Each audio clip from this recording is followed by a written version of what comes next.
تو یا تو جملہ اسمیہ ہوگا یا جملہ فعلیہ ہوگا۔ اگر جواب قسم جملہ اسمیہ ہے تو اس کی دو شکلیں ہیں، یا تو وہ جملہ مثبت ہوگا یا منفی ہوگا۔ اگر جواب قسم جملہ اسمیہ مثبت ہے تو جواب قسم کے شروع میں انا یا لام ابتدا کا داخل کرنا واجب ہوگا۔ اگر جواب قسم جملہ اسمیہ مثبت ہے تو اس کے شروع میں انا یا لام ابتدا کا داخل کرنا واجب ہوگا۔ جیسے مصنف نے اس کی مثال دی ہے، انا کی مثال دی ہے واللہ ان زیدن قائم، اور لام ابتدا کی مثال دی ہے واللہ لزید قائم۔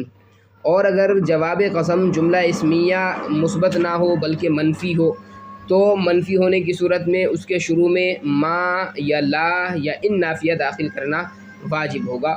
اور تینوں کی مثال مصنف نے دی ہے، چنانچہ ما کی مثال دی ہے واللہ ما زید قائما، اور لا جو ہے اس کی مثال دی ہے واللہ لا زید فی الدار ولا امر، اور ان نافیہ کی مثال دی ہے واللہ ان زید قائم۔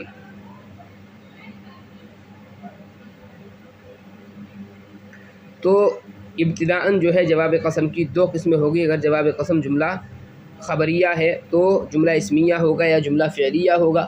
اگر جواب قسم جملہ اسمیہ ہے تو پھر اس کی دو صورتیں ہیں، یا تو وہ مثبت ہوگا یا منفی ہوگا۔ اگر جواب قسم جملہ اسمیہ مثبت ہے تو جواب قسم کے شروع میں انا یا لام ابتدا کا داخل کرنا واجب ہوگا، جیسے واللہ ان زیدن قائم اور واللہ لزید قائم۔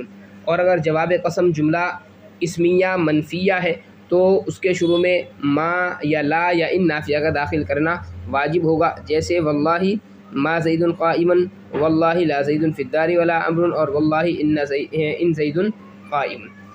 اور اگر جواب قسم جملہ اسمیہ نہیں ہے بلکہ جملہ فعلیہ ہے تو اس کی کیا کیا شکلیں ہوں گی، یہ جو آگے عبارت ہے وَإِنْ كَانَ جَوَابُهُ جُمْلَةً فِعْلِيَّةً، یہاں سے پھر جملہ فعلیہ کی تفصیل جو ہے وہ شارح رحمۃ اللہ مصنف نے ذکر کی ہے۔ اس کو ذکر کرنے سے پہلے ہم جو ہے اس کی پہلے ترکیب دیکھ لیتے ہیں۔ علم فعل امر ہے اور ضمیر انتا جو ہے اس میں پوشیدہ فاعل ہے۔ انا حرف مشبہ بالفعل،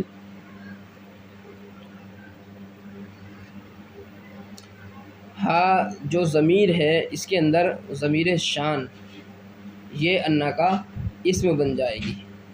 پھر لا بدہ میں لا نفی جنس، بدہ جو ہے یہ مفر کے معنی میں ہے، لا کا اسم ہے یہ،